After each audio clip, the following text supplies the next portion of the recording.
Prezado aluno, prezada aluna, bem-vindos à nossa segunda aula da disciplina Prática de Ensino 1. Na aula de hoje, nós vamos iniciar a unidade 2, que tem como tema reflexão e professor reflexivo, dos conceitos e propostas às críticas. No entanto, antes de começar a abordar esse tema, eu gostaria de fazer uma retomada da nossa primeira aula, apenas para que possamos ter o fio condutor do desenvolvimento da disciplina. Então, gente, na nossa primeira aula, nós fizemos uma retomada histórica, considerando o período aí a partir de 1960, das alterações no campo da formação docente e, consequentemente, na formação docente propriamente dita. Nós vimos que a formação docente passou de ser baseada em uma visão tecnicista, fundamentada na racionalidade técnica, né, que se traduzia naquele modelo 3+1 de formação nos cursos de licenciatura, 3 anos de conhecimentos específicos e 1 ano de conhecimentos pedagógicos, e vimos que a gente, a partir de 1980, ganha força aí a epistemologia da prática e a concepção de professor reflexivo, de reflexão e professor reflexivo, que em 1990 está bem presente, a partir de 1990.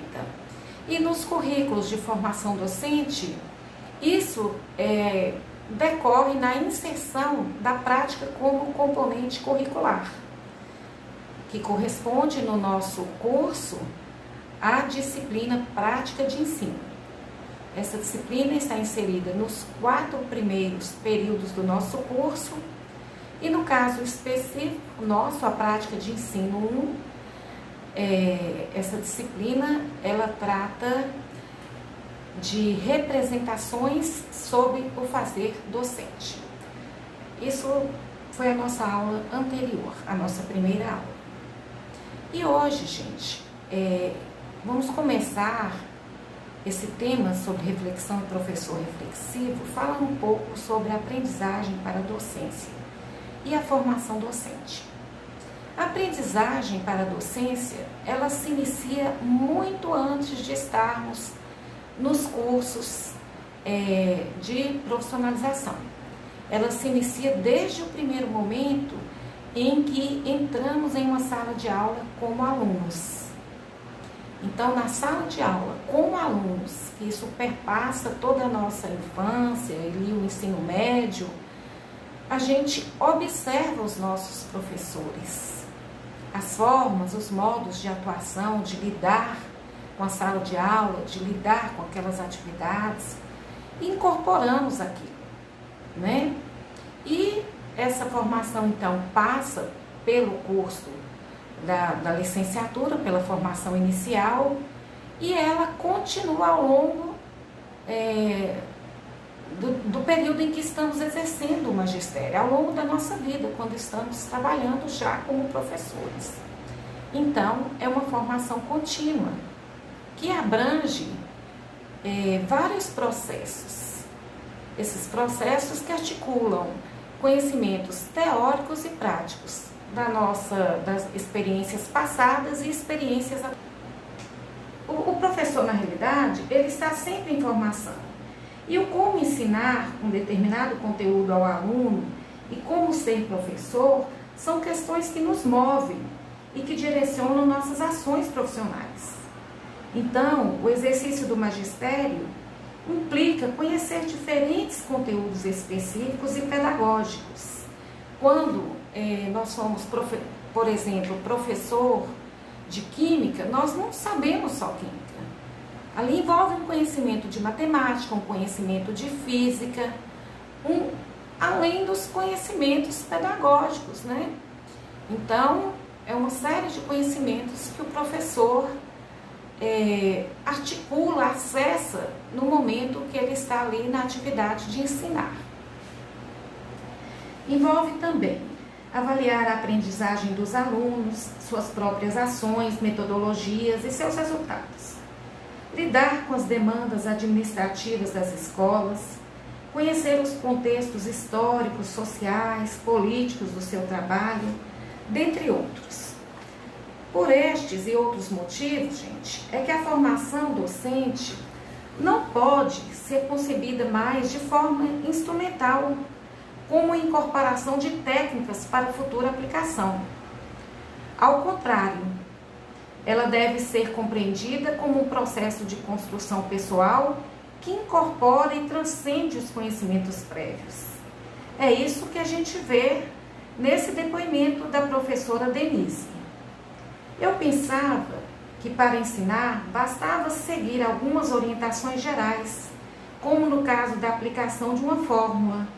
Acreditava que o curso de pedagogia me ensinaria as receitas e eu as aplicaria em sala de aula. Entretanto, aos poucos fui descobrindo que ensinar é um processo de descoberta pessoal que envolve domínio da matéria, de teorias e de métodos de ensino, além do conhecimento sobre os alunos. Implica conhecer o currículo e colocar algo de você própria nele.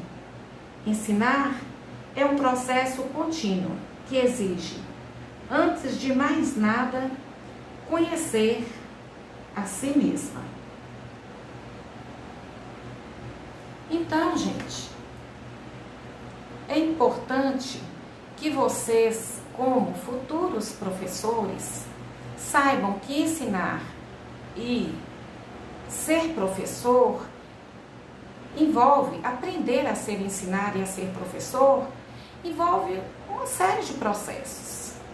E desses processos, nós vamos justamente destacar esses dois. Eu vou enfatizar aqui que é importante que vocês, como futuros professores, compreendam que a formação docente nunca se completa e que ela envolve processos de natureza distinta, porém interrelacionados. Desses processos, nós vamos destacar dois: a aprendizagem sobre ensinar e a aprendizagem sobre ser professor. Ah, mas ensinar e ser professor não são a mesma coisa? Não, vamos falar sobre isso agora. O que é ensinar e o que é ser professor. Ensinar implica, no geral, transformar o conteúdo a ser ensinado em conteúdo aprendido pelos alunos. Envolve, portanto, uma relação tripla entre professores, alunos e conteúdos. Ensinar relaciona-se com o entendimento do outro, o conhecimento de um conteúdo específico, de conhecimento pedagógico, com conhecimento de técnicas e estratégias que facilitam o aprendizado por parte do aluno, com conhecimento sobre avaliação, dentre outros aspectos. Implica atuar em situações caracterizadas pela singularidade, incerteza, imprevisibilidade, instabilidade e conflito. Pode demandar que o mesmo conteúdo seja ensinado de maneiras diferentes ao considerar as características de cada um dos alunos. Implica deter informações variadas. Por exemplo, um professor de química, além de ter o conhecimento sobre química, ele precisa também do conhecimento sobre como ensinar química, como ensinar determinado conteúdo daquela disciplina para o aluno. Que estratégia vai ser melhor para aquele aluno aprender? Mas tem aluno que não aprende com aquela estratégia. Eu preciso de outra forma de ensinar para esse aluno que não aprendeu com aquela primeira estratégia. Eu preciso avaliar, e a gente não avalia, não é o aluno. O que nós avaliamos é a aprendizagem para podermos nos direcionar, para poder sabermos como nos conduzir em relação àquela condução do ensino para que a aprendizagem ocorra. Então, tudo isso envolve o ensinar, como dizem Pacheco e Flores. Ensinar implica dispor de um repertório comportamental profissional que permita atuar em zonas indeterminadas da prática, em que a solução de um problema não necessariamente pode ser estendida para outro.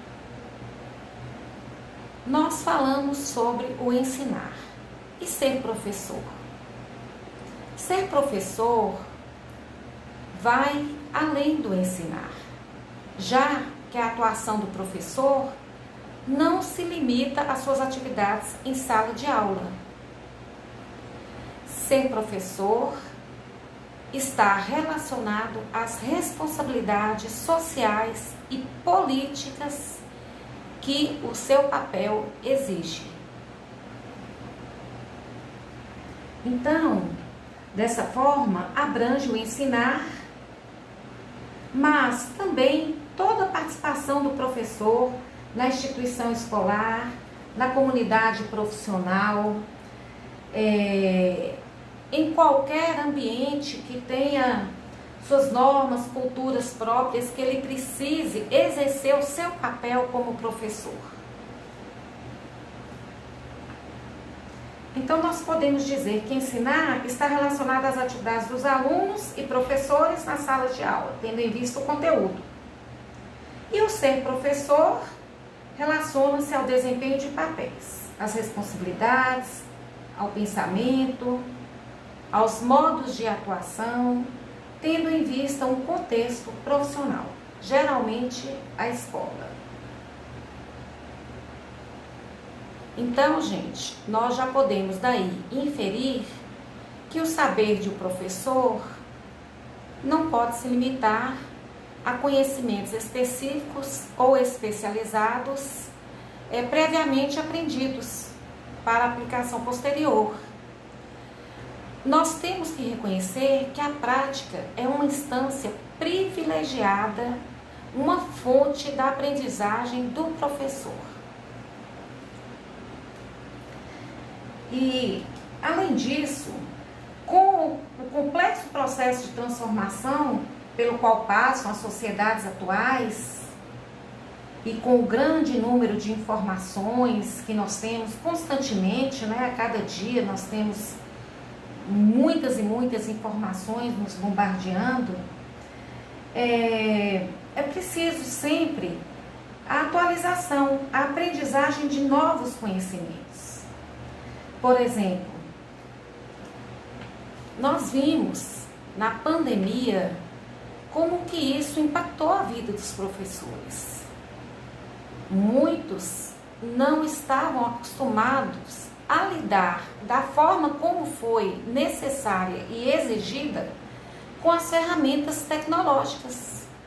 Então, os professores tiveram, e ainda está ocorrendo, durante a pandemia, que aprender a fazer filmagens, a lidar com ambientes de encontros virtuais, a lidar com essa troca de informação com o aluno constante, de encaminhamento de documentos por meio de WhatsApp, por meio de plataformas. Muita gente não tinham essa facilidade de estar lidando com essas ferramentas tecnológicas. E foi necessário aprender, E assim, dentro de um tempo muito curto. Então vejam como é interessante se o professor já viesse ao longo do seu exercício detectando as suas necessidades formativas e já fosse juntamente com a escola, juntamente com os órgãos responsáveis, investindo na sua formação, investindo na sua profissionalização, como que isso teria sido muito menos sofrido para ele e para os alunos. Quantos passaram por tanta situação de estresse, de cansaço, né, com essa demanda que surgiu aí de repente. Então, a flexibilidade é um valor necessário ao docente. Aprender a trabalhar em ambientes dinâmicos que se alteram e nos quais novos conhecimentos se constroem a partir de diferentes fontes e perspectivas. Aprender a aprender. E a formação docente deve considerar isso. Mesmo porque as escolas, nos dias atuais, não têm mais somente o papel de transmitir os conhecimentos historicamente valorizados, mas também de acolher, de incluir, de socializar, de cuidar. Nós já vimos o que é ensinar e o que é ser professor. Agora nós vamos partir para a questão de como aprender a ensinar e a ser professor. A aprendizagem para a docência é um processo contínuo, que não se limita aos espaços formais e tradicionais de formação, como um curso de licenciatura, por exemplo. Pois, na realidade, as principais fontes de aprendizagem são a própria atividade de ensinar e as relações que a permeiam. Uma outra importante fonte de aprendizagem sobre ensinar e ser professor é derivada de processos de observação vivenciados ao longo de nossas vidas como estudantes. Como eu já falei aqui, nós como estudantes, desde a infância, passando aí pelo ensino médio, né, na nossa formação profissional, nós estamos sempre observando nossos professores. E aprendendo os modos de ser professor, os modos de ensinar, com essa observação. Claro que na infância, de uma forma mais espontânea, mais ingênua, mas estamos aprendendo. Eu me lembro, quando criança, nós tínhamos uma brincadeira de escolinha. Então, aquele que ia ser o professor, ele fazia todo aquele ritual que a gente observava os professores fazendo, né? Então ele fazia chamado, fazia uma atividade. Eu lembro que a gente brincava muito de ditado, tomar tabuada. Na minha época a gente decorava tabuada, né? Então a gente tomava a tabuada dos coleguinhas, avaliava. Então, de toda aquela forma bem ingênua, brincando. Mas o que estávamos fazendo ali? Nós estávamos nos colocando no papel do professor e fazendo o que aprendemos vendo os nossos professores fazerem. Né? Era bem bacana a gente brincar disso. Bom, também é importante lembrar que a aprendizagem do professor ela está fortemente vinculada às suas crenças, incluindo aí teorias pessoais, valores, visão de mundo. Essas crenças, gente, elas se formam desde o momento em que nos conhecemos, por gente que vamos nos socializando, convivendo, primeiro no âmbito familiar, depois no âmbito escolar, no âmbito profissional. A gente vai aprendendo, a gente vai construindo crenças, construindo nossas visões de mundo. No âmbito religioso, né, no meio dos amigos. E essas crenças que construímos, elas têm grande influência no nosso modo de ser professor, de atuar como professor, de ensinar.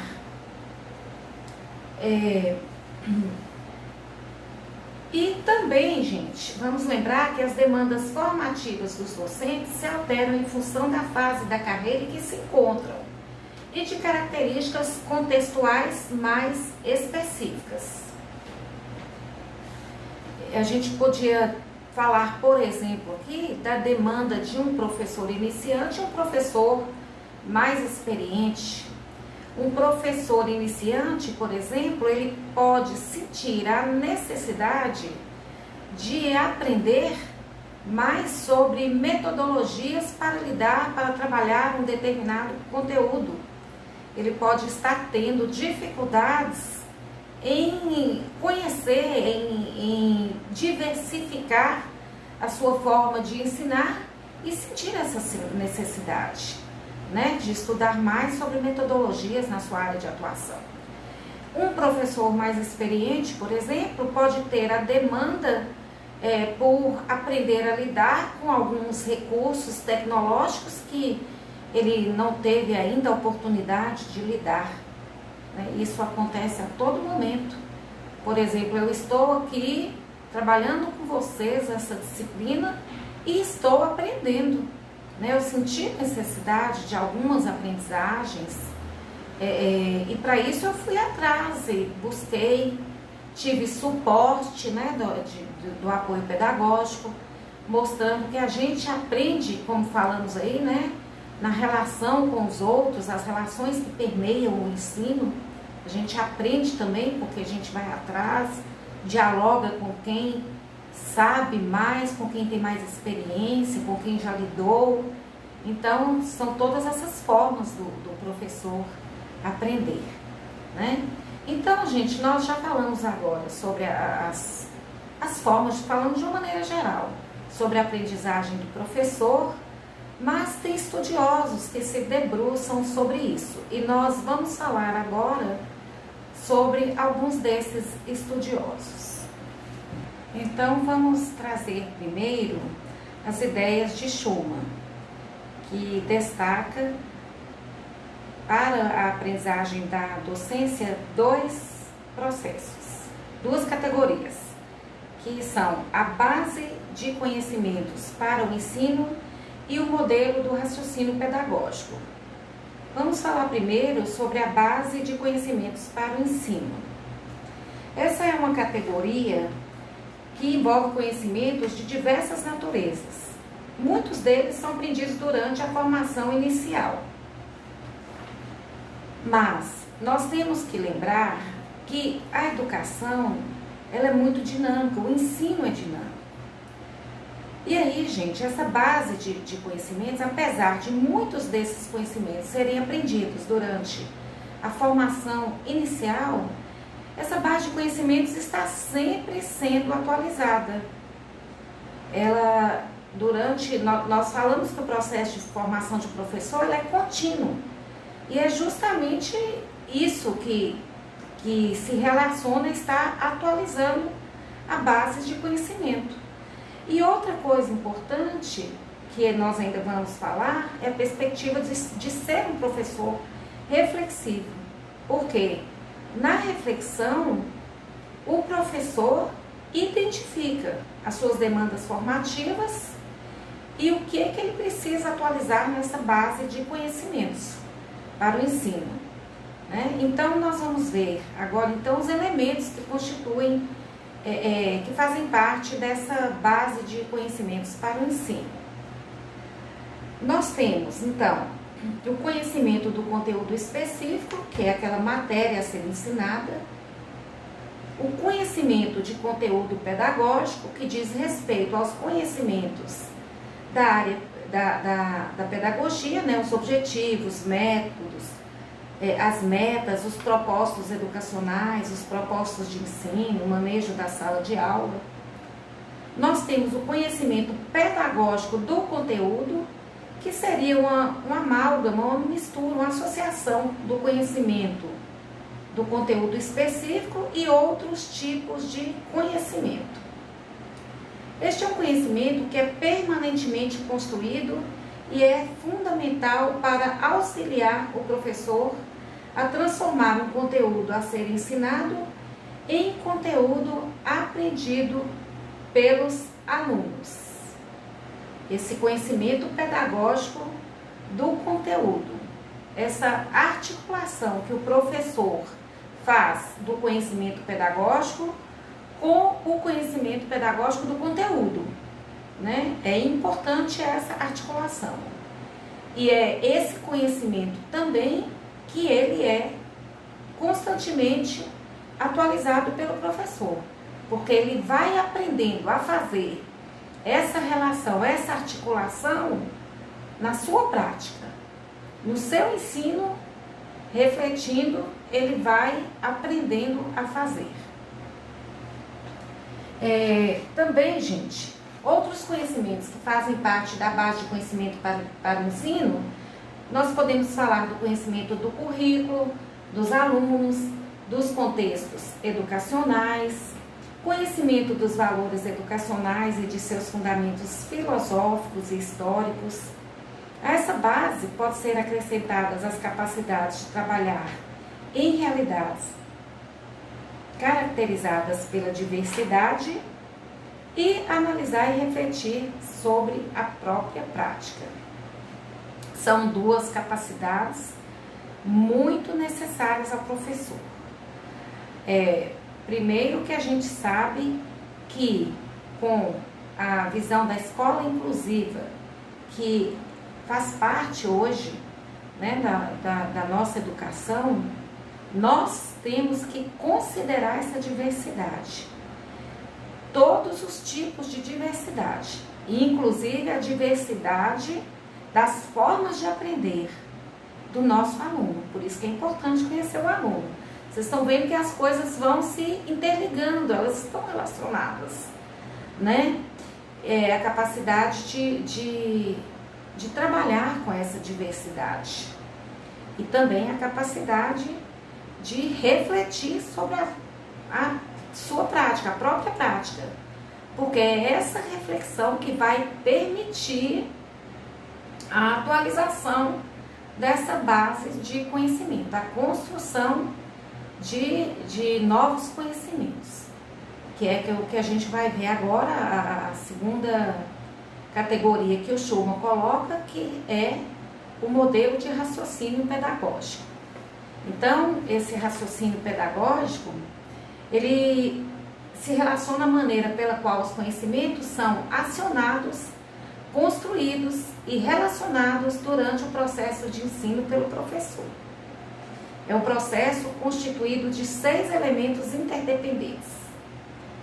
Primeiro, a compreensão.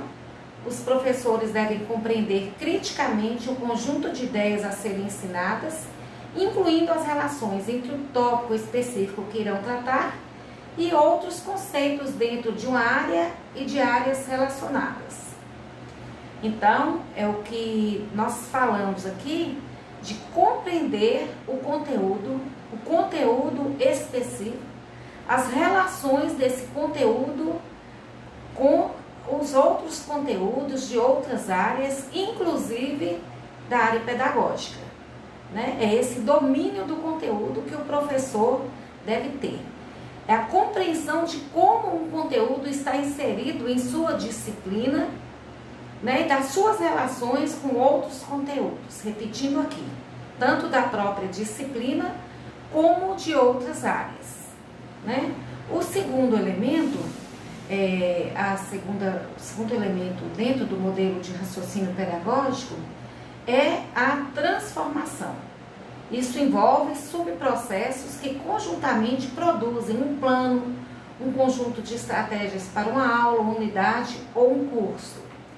Então, é como que o professor aciona, relaciona os conhecimentos que ele tem, né, da base de conhecimentos, para construir um plano de aula, para planejar, para escolher uma metodologia, para uma aula, para uma unidade, né, daquela disciplina que ele está desenvolvendo. Como que ele transforma aquele conhecimento todo em um planejamento das suas ações. E isso implica escolhas, tomadas de decisões, e está relacionado aos outros conhecimentos, à base de conhecimentos também, né? O terceiro elemento seria a instrução, que consiste no desempenho observável do professor, envolvendo o manejo de classe, formas de lidar com alunos, com grupos de alunos, a dosagem do conteúdo, a coordenação das atividades de aprendizagem, as explicações, os questionamentos, as discussões. nós podemos ver que tudo que constitui os subprocessos aí da instrução dizem respeito ao momento em que está acontecendo o ensinar pelo professor. Que ele está ali na interação com seus alunos, desenvolvendo o seu plano de ensino, né, colocando em ação ali tudo que ele programou e muitas vezes tendo que mudar isso no decorrer da aula, às vezes quando ele detecta, né, alguma coisa que nós vamos ver na avaliação que ele está fazendo ali ao mesmo tempo em que ele está instruindo, às vezes ele tem alguma percepção e tem que fugir do planejamento, mas por isso mesmo que é um planejamento, né? Não é uma coisa efetiva, fechada, trancada, que a gente deva levar a ferro e fogo. É importante o professor dosar isso, ou inclusive o conteúdo. Às vezes acontecem situações, nós vimos na sala de aula, acontecem situações imprevistas, né? Às vezes é alguém que chega com um recado da direção, às vezes é um aluno que se sente mal. Isso tudo são interrupções e aquilo que foi programado não acontece. Então, todo aquele manejo de sala, o que está acontecendo ali no momento que o professor está ensinando, corresponde ao elemento instrução. Outro elemento é a avaliação. A avaliação é o processo que ocorre durante e após a instrução, tanto via checagem constante e informal das compreensões e das dúvidas dos alunos, dos seus equívocos, né? Quanto de maneiras mais formais de avaliação. Eu acho importante salientar isso aqui de novo. Acontece uma avaliação informal durante todo o processo de instrução. O professor vai ali na condução da sua aula, ele vai questionando os alunos, ele vai dialogando com os alunos, ele vai observando e percebendo, né, o que está sendo efetivo, o que não está sendo, o que ele precisa retomar, se há necessidade de retomar um conhecimento de um outro conteúdo para explicar aquele, porque os alunos não estão entendendo direito. Toda essa avaliação informal vai sendo feita durante a aula. Avaliação, inclusive, do modo do comportamento dos alunos, uns mais dispersos, ou se a aula está sendo bem aceita pelos alunos, se ela está sendo interessante, se está um tédio, é necessário reconduzir naquele momento, lançar mão de outro plano. Então, tudo isso são observações, são avaliações que vão sendo feitas durante o momento da instrução. E temos a avaliação formal, aqueles momentos especificados, definidos, para as avaliações formais.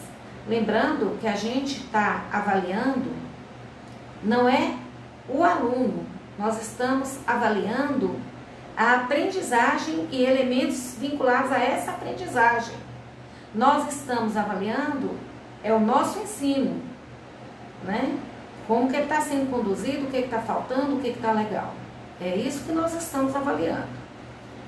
E um outro elemento que nós vamos lembrar, falar também, é a reflexão, que é essa avaliação que o professor faz de si próprio. Nós vamos ver que essa reflexão, inclusive, ela acontece em vários momentos. É o processo de aprender a partir da experiência.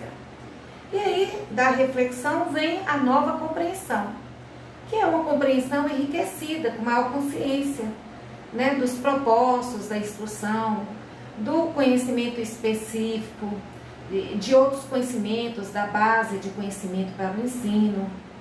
Então, gente, é tudo que... A nova compreensão é aquilo que agregamos à compreensão que tínhamos anteriormente.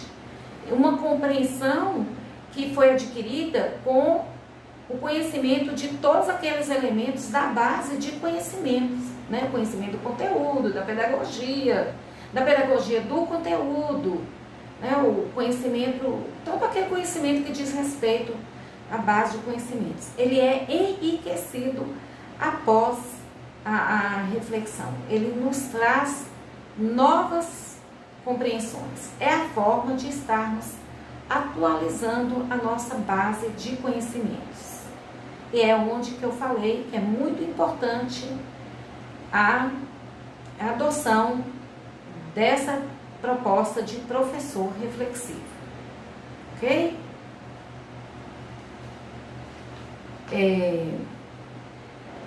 Vocês podem ver na página 18 do caderno didático um fluxograma que vai trazer as relações entre esses elementos que a gente falou aqui do raciocínio pedagógico. Vamos falar agora sobre outro estudioso da forma pela qual os professores aprendem. Outros autores que vão nos auxiliar a compreender a forma pela qual os docentes aprendem são Pacheco e Flores. Então, eles também acreditam que a aprendizagem da docência se dá por vários processos. E eles apontam quais são esses processos. Então, o primeiro deles é a metacognição. A metacognição envolve análises e ponderações que levam à aprendizagem a partir das teorias formais, mas também a partir das vivências práticas. Então, é um processo que ele vai agregar aí as teorias formais ao conhecimento que vem das teorias formais ao conhecimento que vem das vivências práticas.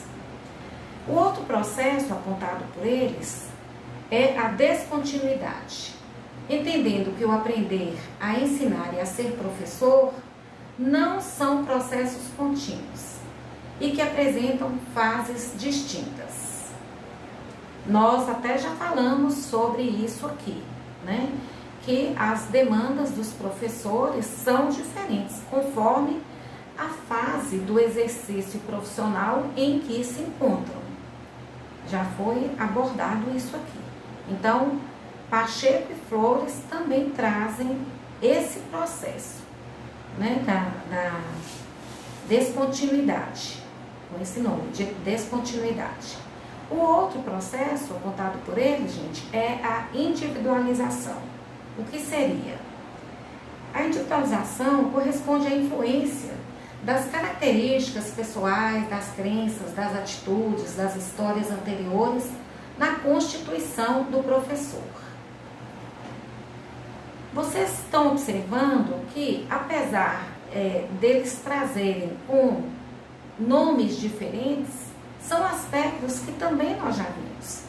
Como que a aprendizagem do professor vai sendo individualizada, vai sendo construída, é uma construção pessoal, porque depende da sua visão de mundo, das suas crenças, né? Eles chamam esse processo dessa construção pessoal, eles chamam de individualização, né? E outro processo seria a socialização. A socialização considerando a atuação do professor em contextos que de alguma maneira forjam os conhecimentos, a maneira pela qual analisa e atribui significado às diferentes situações. Por exemplo, na sala de aula, na convivência com os alunos, na instituição, convivendo com outros docentes e profissionais que ali atuam, na esfera social, enfim, nos diferentes espaços em que o professor atua. Então, gente, nós estamos vendo aqui outro processo pelo qual o professor aprende a socialização, que é na interação, que permeia a sua atuação docente, nas interações sociais, com os alunos, com os outros professores, com a gestão de escola, com educadores, com pesquisadores. Então, as relações que se tem no ambiente escolar e fora dele, no exercício da sua profissão, tá certo? No exercício, nos cursos de formação continuada, nas instâncias em que essa formação continuada ocorre, né? Então são instâncias em que o professor está socializando e aprendendo com o outro. Na sala de recreio, né? Durante aquele momento do recreio, do intervalo das salas de aula, todo é momento de aprendizagem. Quando um colega relata um caso, relata como lidou com aquilo, se aquilo deu certo, se aquilo não deu certo, na relação às vezes com um supervisor, tudo isso a gente vai aprendendo, ok? E outro estudioso que a gente vai chamar aqui agora para nos auxiliar, outros estudiosos, são Tardif e Reinhold, que eles propõem uma sistematização dos saberes docentes, identificando a fonte de aprendizagem desses saberes e como eles se integram no trabalho docente. Então, esses autores nos apresentam os seguintes saberes. Saberes pessoais, que são saberes também provenientes de formação escolar anterior, saberes provenientes da formação profissional para o magistério, dos programas e livros didáticos usados no trabalho, da atuação profissional na sala de aula e na escola. Eu acho importante a gente salientar aqui que um professor, às vezes o professor vai se acomodando com o livro didático. Então ele pega aquele capítulo, divide aquele capítulo, estuda aquele capítulo e vai trabalhar com o aluno com o capítulo do livro didático. Ele se prepara a partir dali. Gente, o livro didático é para o aluno, a gente tem que lembrar disso. E nós temos que ir além. Agregar conteúdos, agregar conhecimentos daqueles que a gente atualizou, da nossa base de conhecimento, de outras disciplinas. O professor, muitas vezes os alunos colocam ali demandas, colocam questões que não estão ali no livro didático. Então, essa formação contínua do professor, ela é muito importante. O professor está assim, buscando conhecimentos para o seu nível, né? Não é ele se manter ali ao nível do aluno que ele está ensinando, ao nível do ensino médio, ou ao nível, né? Ele tem que buscar uma literatura da área, se atualizar, buscar artigos, buscar revistas científicas. Isso é bem importante. O livro didático ajuda, sim, muito, mas não pode ser, como uma expressão que a gente usa muito, a muleta do professor, né? Então a gente tem que ter essa consciência, tá? Bom, então nós vamos ver aqui que na aula de hoje, vamos fazer um resumo do que a gente viu na aula de hoje, tá? Nós falamos sobre a aprendizagem da docência, que ocorre tanto no plano pessoal como no coletivo, que os conhecimentos dos professores são construídos a partir de experiências passadas e atuais e da sua visão de mundo, que ensinar e ser professor são processos diferentes, porém interrelacionados.